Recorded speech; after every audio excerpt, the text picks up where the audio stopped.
गडचिरोली मधील प्रभाग क्रमांक 7 मध्ये महिला रुग्णालयाच्या मागील भागात सुरू असलेल्या नवीन सिमेंट काँक्रीट रस्त्याच्या बांधकामाला नागरिकांनी आणि सामाजिक कार्यकर्त्यांनी योग्य ती दखल दिली आहे।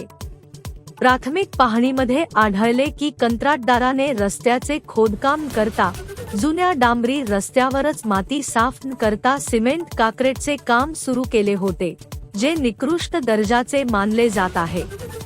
मी प्रत्यक्ष कामावर जाऊन निरीक्षण केले आणि संबंधित अधिकाऱ्यांना याबाबत माहिती दिली। अधिकाऱ्यांनी त्वरित कारवाई करत कंत्राटदाराला काम थांबवून आधी खोदकाम करण्याचे निर्देश दिले। यावेळी सामाजिक कार्यकर्ते रजनीकांत मोटघरे, नगरसेवक नंदूभाऊ कायरकर, मोहन वरघंटीवार, नगरपरिषदेचे बांधकाम विभागातील कर्मचारी शब्बीर शेख आणि परिसरातील नागरिक उपस्थित होते।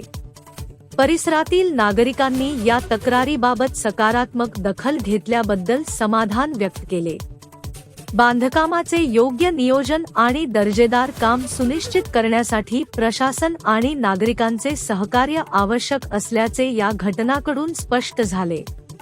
सदर घटनेतून हेही दिसून येते की स्थानिक लोकांची जागरूकता आणि तत्परता प्रशासनाकडे त्वरित दखल पोहोचवू शकते आणि शासकीय कामकाजात सुधारणा आणू शकते।